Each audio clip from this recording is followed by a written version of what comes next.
Bonjour à tous. Good morning, everyone, and thank you to all those who are attending this press conference virtually. Je vais d'abord lire ma déclaration en anglais, puis en français, et je répondrai ensuite aux questions. I have a simple message today for the federal government and for the government of every province. I believe I speak for millions of Canadians when I say this. We want our lives back.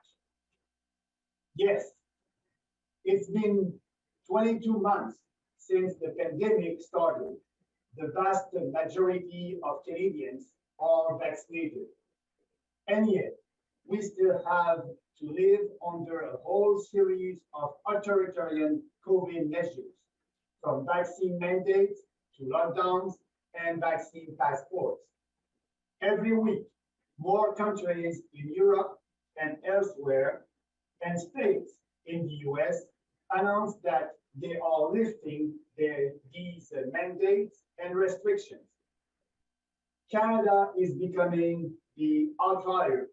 Not only do we still have most of these measures in place, but some governments are planning to add more. My own province of Quebec has announced that unvaccinated people will have to pay a punitive tax, not because they committed any crime, simply because they want to decide for themselves what medical procedure they receive. None of it has anything to do with science.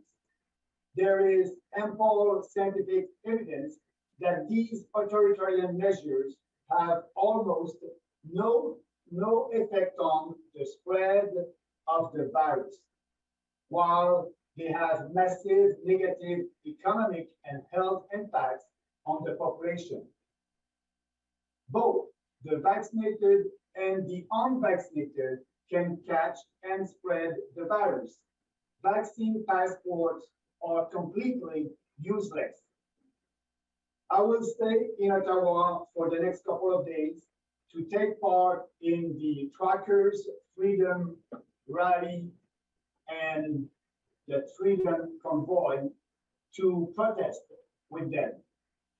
The vaccine mandate that was imposed on them is a blatant example of the unscientific approach adopted by the federal government.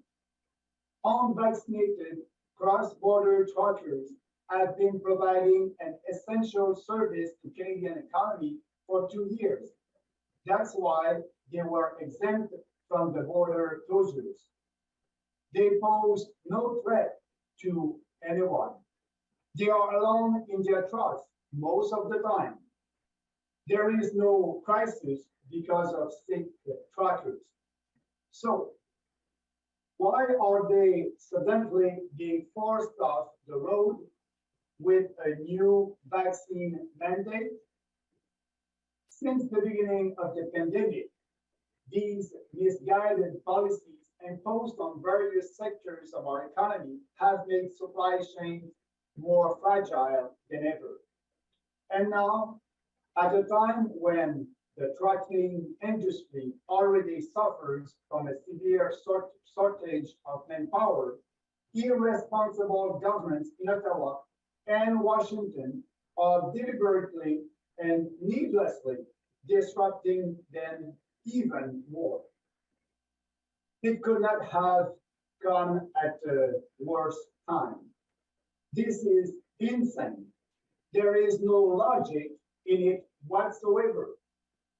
More and more Canadians, vaccinated and unvaccinated, want an end to this nightmare. The tide is turning.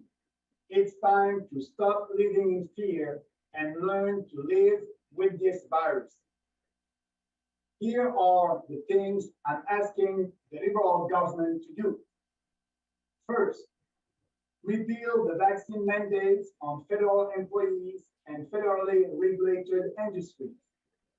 But That's not enough. The government should reinstate all civil servants, military personnel, and other government employees who unjustly lost their jobs. It should instruct federal regulated industries like transport and telecom to rehire their employees who were unjustly fired. In cases where these unjustly fired workers don't want to return to their former jobs, they should get the severance package and unemployment benefits that a terminated employee normally receives. Second, repeal all travel restrictions on planes, trains, and boats for unvaccinated Canadians. These measures are useless and they are a violation of our basic constitutional rights. Third, the government should stop bailing out provinces that ruin their economy with lockdowns, curfews, vaccine passports, and vaccine mandates. Although provincial governments are responsible for most COVID risk measures that affect Canadians, they would very probably have been a lot more prudent and moderate without the billions of dollars of borrowed and printed money sent by Ottawa. Provincial governments should be responsible for their own decisions. If they want to impose destructive measures, they should be accountable for their own citizens. In closing, I would like to congratulate the handful of Conservative MPs, including Deputy Leader Candice Bergen and Finance Critic Pierre Poilievre, for having finally mustered the courage to oppose the government's authoritarian measures after 2 years of silence. That's a welcome contrast with their leader, who is unable to answer simple questions and has essentially supported every one of Trudeau's decisions regarding COVID. I caution them, just like I did, they will soon realize that it is just not possible to defend clear conservative principles in that morally and intellectually corrupt party. The door is open here at the People's Party if they want to join us. Thank you, merci. Et maintenant, je vais faire la même déclaration en français. J'ai aujourd'hui un message simple et clair pour le gouvernement fédéral et pour ceux des provinces. Je crois que je parle au nom de millions de Canadiens quand je dis ceci. Nous voulons revoir nos vies. Et oui, cela fait 22 mois que la pandémie a commencé. La grande majorité des Canadiens sont vaccinés et pourtant, nous devons encore subir toute une série de mesures autoritaires liées à COVID, des obligations de vaccination au confinement en passant par les passeports vaccinaux. Chaque semaine, de plus en plus de pays en Europe et ailleurs et des États américains annoncent qu'ils abolissent ces obligations et restrictions. Le Canada est en train de devenir l'exception. Non seulement la plupart de ces mesures sont-elles encore en place, mais certains gouvernements prévoient d'en ajouter d'autres. Le gouvernement du Québec a annoncé que les non-vaccinés devront payer une taxe punitive, pas parce qu'ils ont commis un crime, tout simplement parce qu'ils veulent décider eux-mêmes des traitements médicaux qu'ils reçoivent. Rien de tout cela n'est fondé sur la science. Il existe de nombreuses preuves scientifiques que ces mesures autoritaires n'ont pratiquement aucun effet sur la propagation du virus, alors qu'elles ont des impacts économiques et sur la santé des populations extrêmement négatifs. Les personnes vaccinées et non vaccinées peuvent attraper et transmettre le virus. Les passeports vaccinaux sont complètement inutiles. Je serai à Ottawa au cours des prochains jours pour participer aux manifestations entourant l'arrivée du convoi de la liberté des camionneurs. L'obligation de vaccination qui leur a été imposée est un exemple flagrant de l'approche non scientifique adoptée par le gouvernement fédéral. Les camionneurs transfrontaliers non vaccinés fournissent un service essentiel à l'économie canadienne, et ce, depuis plus de 2 ans. C'est pourquoi ils étaient exemptés des fermetures de frontières. Ils ne représentent une menace pour personne. Ils sont seuls dans leur camion, et ce, la plupart du temps. Il n'y a aucune crise à cause de camionneurs malades. Alors pourquoi sont-ils soudainement forcés de quitter la route avec une nouvelle obligation de vaccination? Depuis le début de la pandémie, les politiques mal avisées imposées à divers secteurs de notre économie ont rendu les chaînes d'approvisionnement plus fragiles que jamais.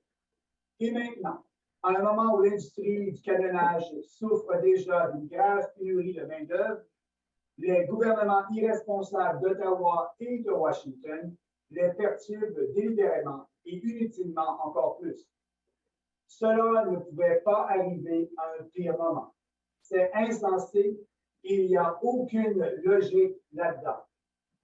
De plus en plus de Canadiens vaccinés et non vaccinés veulent mettre fin à ce cauchemar. Le vent tourne.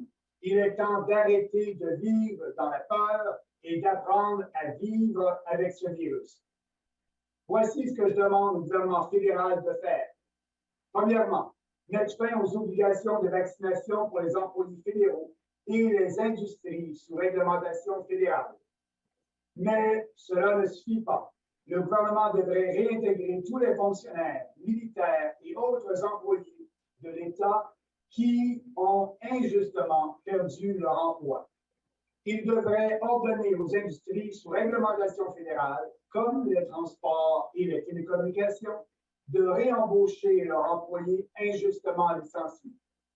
Dans tous les cas où ces travailleurs licenciés injustement ne veulent pas reprendre leur ancien emploi, ils devraient recevoir toute indemnité de départ et allocation de chômage qu'un employé licencié reçoit normalement. Deuxièmement, mettre fin à toutes les restrictions de voyage en avion, en train et en bateau pour les Canadiens non vaccinés. Cette mesure est inutile et constitue une violation de nos droits constitutionnels fondamentaux. Troisièmement, le gouvernement devrait cesser de renflouer financièrement les provinces qui ravagent leur économie avec des confinements, des couvre-feux, des passeports vaccinaux et des obligations de vaccination. Bien que les gouvernements provinciaux soient responsables de la plupart des mesures sanitaires qui affectent les Canadiens, ils auraient très probablement été beaucoup plus prudents et modérés sans les milliards de dollars d'argent empruntés et imprimés qu'Ottawa leur a envoyés par l'entremise de divers programmes. Les gouvernements provinciaux devraient être responsables de leurs propres décisions.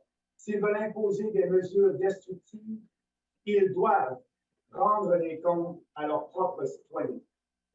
En terminant, je tiens à féliciter la poignée de députés conservateurs, dont la chef adjointe Candice Bergen et le porte-parole en matière de finances, Pierre Poilievre, d'avoir enfin trouvé le courage de s'opposer aux mesures autoritaires du gouvernement après 2 ans de silence.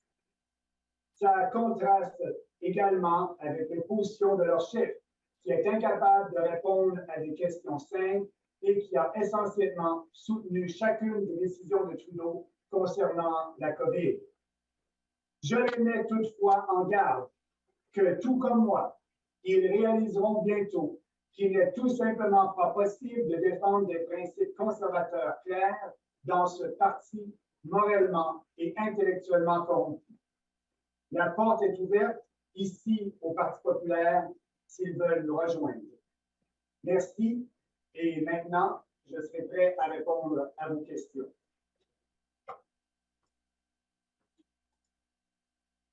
We will now open the question period. Our first question will come from Louise Plouen, Radio Canada. Oui, bonjour, Monsieur Bernier. Sur les médias sociaux, il y a des gens, des groupes qui ont dit qu'ils voulaient avoir recours à la violence cette fin de semaine. Est-ce que vous trouvez que c'est une façon légitime d'exprimer ses opinions?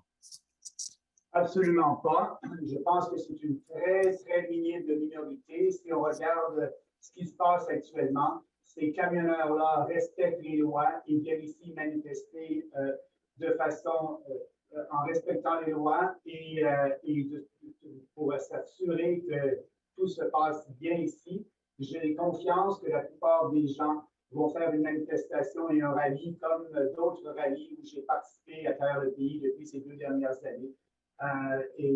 Je condamne toute forme de violence qu'il pourrait y avoir.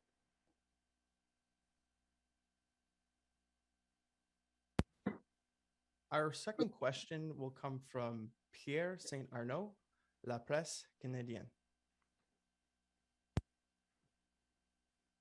Bernier. D'une part, je m'interroge un peu là, pourquoi s'en prendre au Canada puisque la même obligation est appliquée pour entrer aux États-Unis. D'autre part, il y a des groupes au sein des organisateurs qui parlent, par exemple, de remplacer le gouvernement en place par un comité du Sénat et de la gouverneure générale. Est-ce que vous êtes à l'aise d'être associé à ce mouvement-là? Est-ce que vous l'appuyez? Est-ce que vous êtes à l'aise d'y être associé? Pardon, en français. Absolument pas. Si on veut changer le gouvernement en place, la démocratie est là. Et je peux vous dire que le Parti populaire du Canada sera prêt pour la prochaine campagne électorale. Nous allons avoir des candidats dans la plupart des comtés, sinon tous les comtés au Canada. C'est la seule façon de défaire le gouvernement. Nous faisons une bataille pour changer l'opinion publique et s'assurer qu'il y ait plus de Canadiens qui s'aperçoivent, tout comme nous, que ces mesures autoritaires n'ont aucun effet sur la propagation du virus. Ceci étant dit, entre la mesure que M. Trudeau a imposée aux camionneurs canadiens, il faut savoir que M. Trudeau a fait ça de connivence avec le président des États-Unis. Il faut savoir que la plupart des camionneurs américains ne sont pas vaccinés. Et donc, ces gens-là ne pourront pas traverser la frontière ici pour nous amener des biens et services essentiels. Donc, ça a un impact majeur sur les conséquences sur la chaîne d'approvisionnement et on risque de manquer d'approvisionnement, de manquer de biens, de manquer de nourriture dans les prochaines semaines au Canada si on continue à aller de l'avant avec cette mesure-là. C'est pour ça que dans mon discours de conférence de presse, j'ai bien dit que c'est tant le gouvernement canadien que le gouvernement américain qui ont imposé des mesures qui nuisent à notre économie. Merci. Our next question will come from Janet Silver. Janet Silver, please go ahead and ask your question. Yes, and thank you, Mr. Bernier, for taking our questions. It's with iPolitics. The Canadian Trucker Alliance says only about 10% of truckers in this country are not vaccinated. And we've heard a number of comments from those that are traveling to Ottawa, repeating what you have said about taking the country back, some of them citing violence. I'm just wondering, there have been a number of other groups that perhaps have from outside the country as well that have attached themselves to this trucker convoy. It seems to become a very, in some respects, convoluted and at times dangerous messaging that we're hearing. What do you have to say about that? And are you concerned about attaching your name to some of those extremist words and actions that we're hearing? No, we are attaching our name and my name in the party with the thousands of Canadians that are fed up with these draconian measures. That's our position. And, I hope that you'll be on the Hill this weekend because you'll see peaceful Canadians asking to have their lives back. They're very tired about all that. And, the only way to do that is to have a rally, a peaceful rally. And I believe that it will be like all the other rallies that we had the last 2 years. We're very peaceful and people are just asking to end these draconian measures because there's no logic. There's no logic by doing that discrimination and segregation against unvaccinated people. Everybody can catch and spread the virus. So we must respect our Constitution. We must respect our rights. And that's why I'm very happy to be here, and I will rally with thousands of Canadians that share that point of view.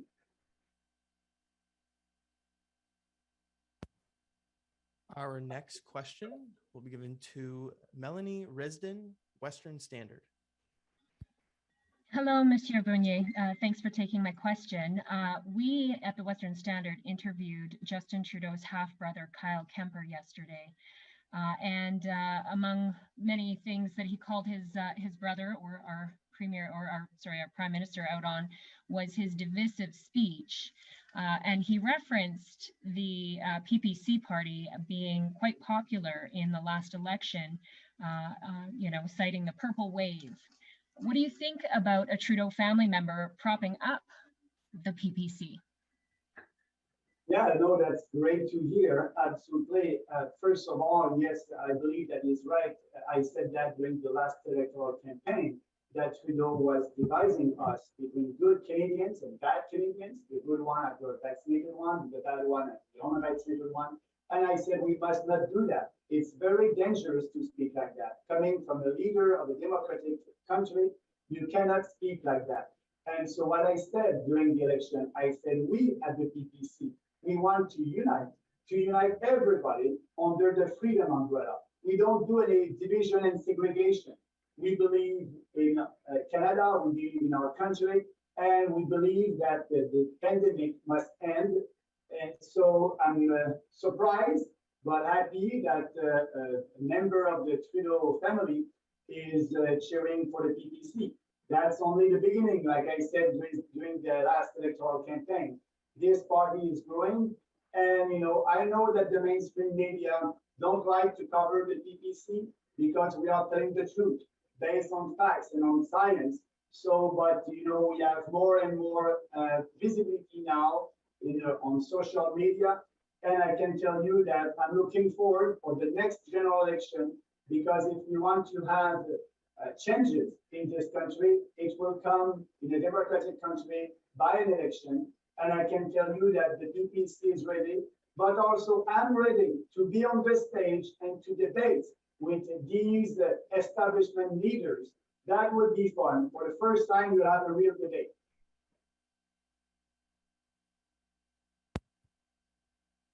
Our next question will come from Silvio Morin from On Both.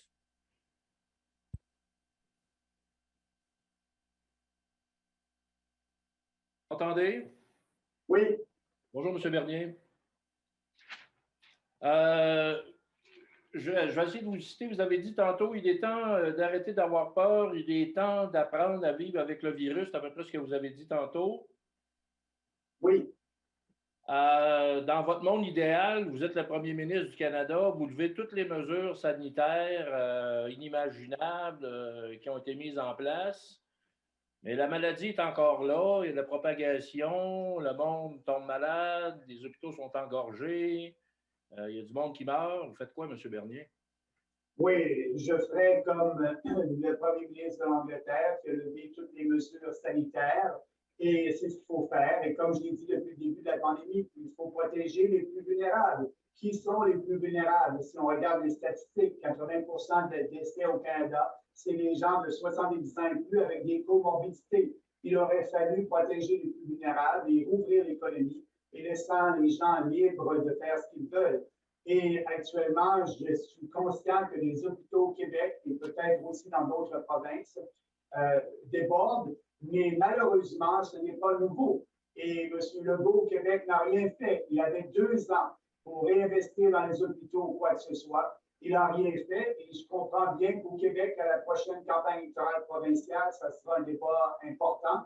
Pour nous, ce qu'on dit au niveau fédéral, le gouvernement fédéral avait un rôle à jouer lorsque toutes ces mesures autoritaires ont été imposées, parce que comme je l'ai dit dans ma déclaration, le gouvernement fédéral, par entremise de divers programmes, a donné des milliards de dollars aux provinces, et ça a incité les provinces à mettre des confinements, des couvre-feux, des mesures restrictives.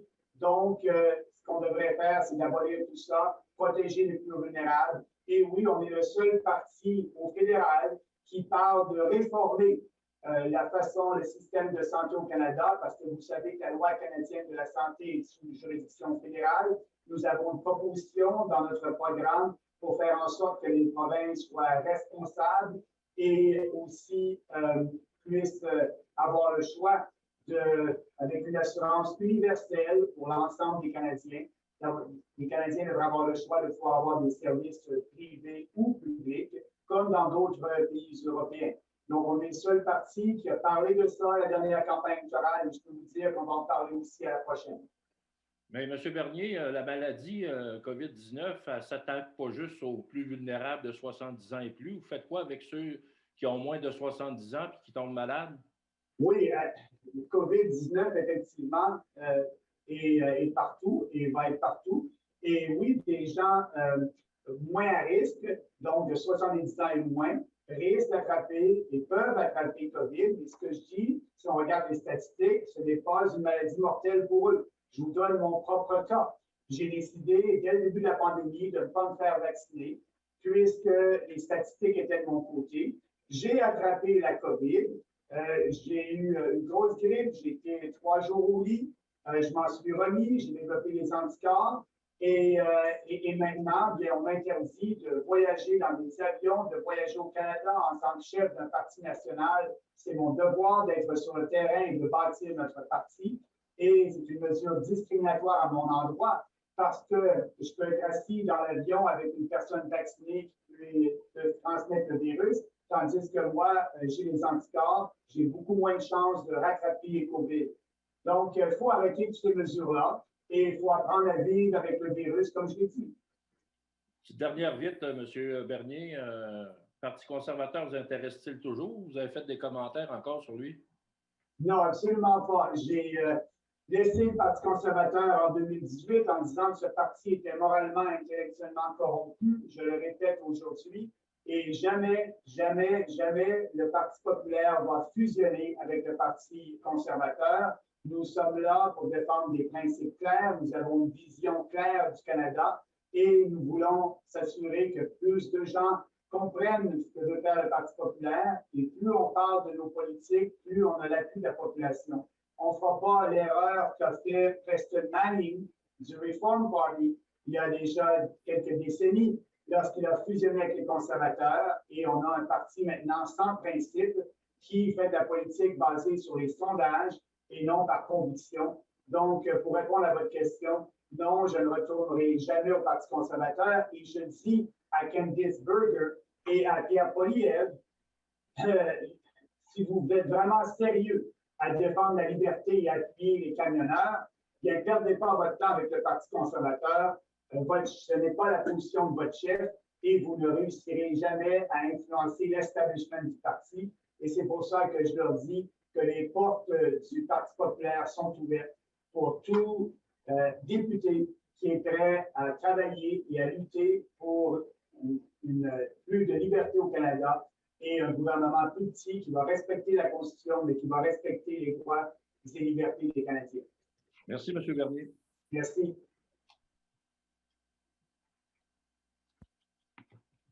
Our next question will be from Harrison Faulkner from True North. Hi, Mr. Bernier. Many in the legacy media, including some at this press conference here today, are warning that extreme elements have hijacked the convoy and are trying to push for violence tomorrow. And they seem to be basing these accusations of extremism on online comments. However, at True North, we discovered that those opposing the convoy have also used derogatory language to describe the truckers, even going as far as to call them vermin, white trash, and plague rats. Do you think there's a double standard here? I believe that, the mainstream media, they try to discredit that event that will happen tomorrow in Ottawa and Sunday. But, and I hope that they would be on the hill because I remember I did a lot of rallies the last couple of months and I didn't see Radio Canada, I didn't see CBC, I didn't see CTV there. And at all these rallies, we were there with peaceful people that are fed up with the situation and they just want to express to their government, enough is enough. And I believe that it will be the same thing this weekend. And I hope that these mainstream media will be there to see that and to participate in that rally. So latest polling reveals that the PPC has gained significant support in recent weeks, more than any other political party in Canada. What do you attribute the party's momentum to? Because we are seeing the same thing for a long time, you know, we campaign on a strong platform, freedom platform, and for the sovereignty of our country in 2019. And in 2021, that was the same platform. And at the next general election, that would be the same platform, because they understand that we are doing politics differently. We don't do any polling or survey to know what to say. We are speaking by conviction, we have a vision, and this party has been built on 4 principles: individual freedom, personal responsibility, respect, and fairness. And all our policies are in line with these principles. So I believe that Canadians now understand that this party is a new national political party ready for bold reforms in this country in line with conservative principles.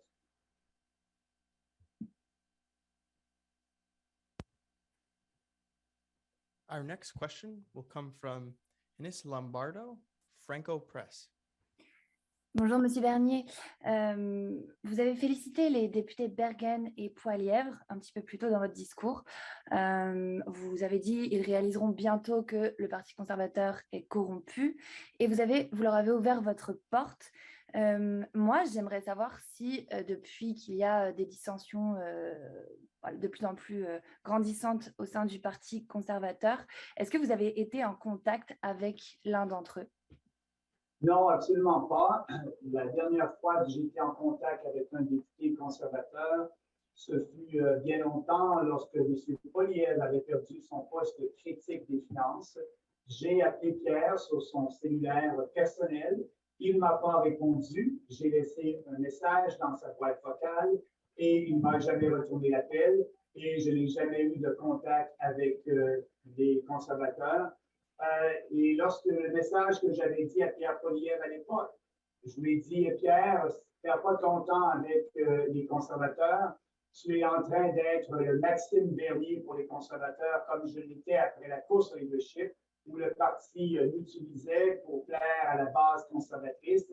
Et je me suis vite aperçu, après plus de 13 mois, que l'establishment du parti ne prendrait aucune de nos idées, où pourtant 49% des membres du Parti conservateur à l'époque étaient d'accord. Lors de la campagne électorale qui arrivait, c'est-à-dire celle avec Andrew Scheer en 2019.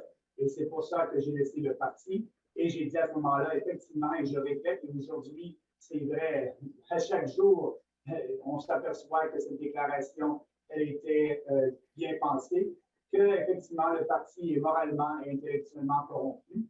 Et j'espère bien que Pierre Poilievre et les autres députés qui ont trouvé un peu de courage pour appuyer les camionneurs et leur convoi de la liberté, j'espère qu'ils vont réaliser, et je pense qu'ils vont réaliser rapidement, qu'il n'y a aucun avenir dans le Parti conservateur, et c'est pour ça que je leur ai ouvert nos portes.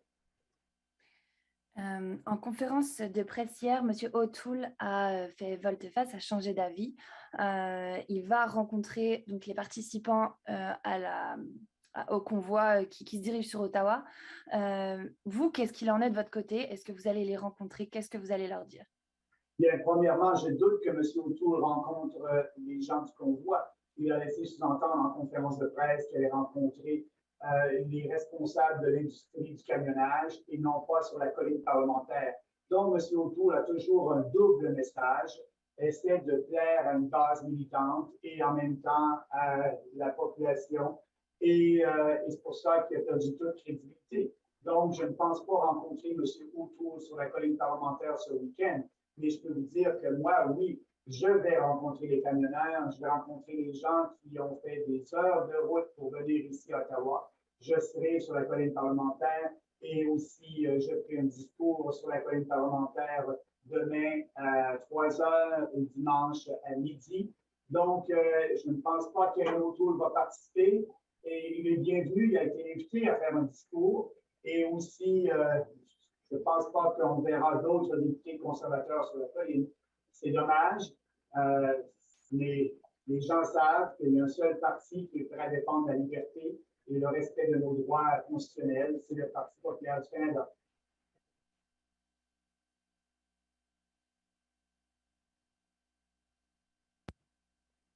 That will be all the questions we have today for question period. Merci beaucoup, merci à vous tous et au plaisir de vous voir en fin de semaine en personne lors de ce rallye ce samedi et ce dimanche. Thank you, everybody. Thank you. I hope I'll be able to see you this weekend on the Hill this Saturday and Sunday. I will be there and I will be able to answer more of your questions if you have more. Thank you.